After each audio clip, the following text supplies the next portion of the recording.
O Jornal Nacional está apresentando nessa semana uma série especial de reportagens para mostrar que a matemática não é um bicho de 7 cabeças. Acredite, é só ver as reportagens, a gente está mostrando todo dia quase. E você não percebe, porque a matemática está em toda parte, ela está em volta de você. Hoje, por exemplo, a gente vai ver que a natureza é matemática e serve de inspiração tanto para arquiteto quanto para engenheiro. Onde está a matemática? Às vezes a gente acha que ela é tão difícil que vive escondida nos lugares mais improváveis. E de repente, surpresa. Sem saber, você pode estar pisando na matemática todos os dias. Uma saliência no caminho. Para nós ela é barulho e até um risco de tropeçar. Mas para os matemáticos, ela é linda. Uma tampa de bueiro, um círculo, da forma perfeita. Conjunto de pontos que estão todos à mesma distância de um outro ponto. O círculo está em toda parte. Mas ele não é o único lindão do universo. A matemática nos faz entender a beleza de todas as formas. O encanto das curvas. E a elegância de uma linha reta se equilibrando na paisagem. Será que até num lugar observado, fotografado e filmado por visitantes do mundo inteiro, é possível encontrar alguma beleza escondida? O matemático Marcelo Viana diz que sim. No Pão de Açúcar, onde estaria a forma em que ninguém repara? Aqui, no meio do caminho.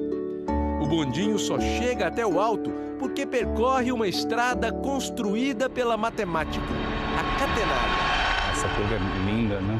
Você veja, é uma curva que é criada pela natureza, porque é a curva que melhor distribui a tensão, o peso do cabo ao longo de toda a extensão.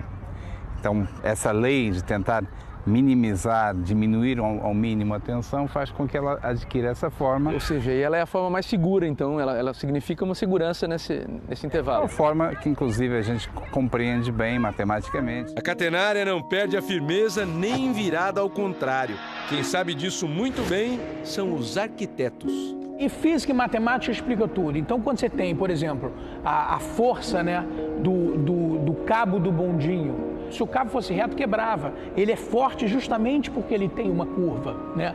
Essa curva a gente usa ao contrário, nas estruturas metálicas, nos grandes vãos, nas catedrais antigas. A segurança está na curva.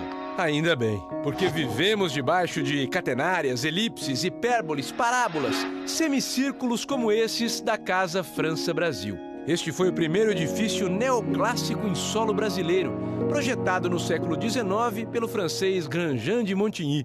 Mas antes mesmo da chegada dos europeus ao Brasil, os índios já sabiam matemática. Se você analisar uma oca indígena, a oca indígena tem a mesma curva, a mesma hipérbole da Catedral de Florença. E é intuitivo porque é a observação da natureza. E a natureza é matemática. A matemática não só explica a beleza, ela fabrica a beleza das formas.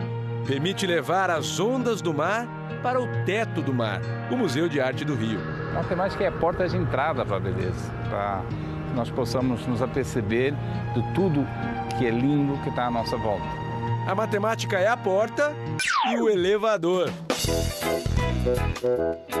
Marcelo, a gente encontra a matemática nos lugares mais inesperados, né? Esse aí bateu todos os recordes.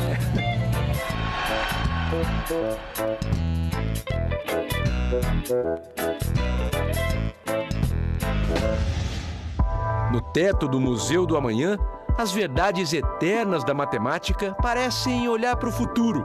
São formas simples, as retas e os arcos que nós já vimos antes, mas combinados de maneira única, numa sinfonia geométrica. Uma sensação de que tudo isso está nos levando para o infinito, com esse movimento contínuo, movimento de peças que estão paradas. Isso é fantástico, né? A cidade, a natureza, o museu. Diante da força dessas imagens, a imagem que nós temos da matemática vai mudando também. As pessoas acham que matemática é fria, é impessoal, que não tem nada a ver com emoções. Você vai de volta, vê as formas, vê a harmonia, vê toda essa elegância que nos cerca. É possível não ficar emocionado, não? Para entender as obras-primas da arquitetura, podemos começar com obras bem mais simples. Um brinquedo de criança, feito com canudinhos de papel.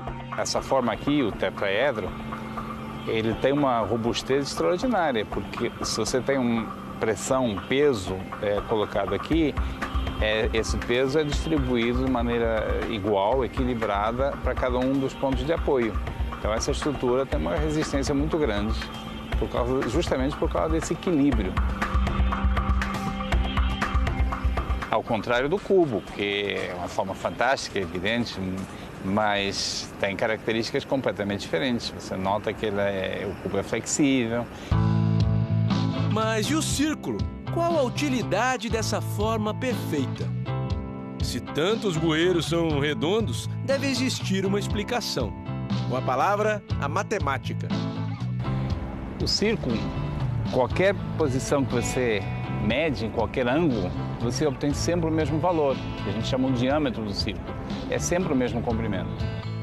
Isso significa que essa tampa nunca vai cair dentro do próprio buraco. Um bueiro é a prova de que é possível falar de matemática sem fazer nenhuma conta. E aquele medo de aprender, caiu. Nunca mais vai voltar. Amanhã, a matemática na Mega Sena.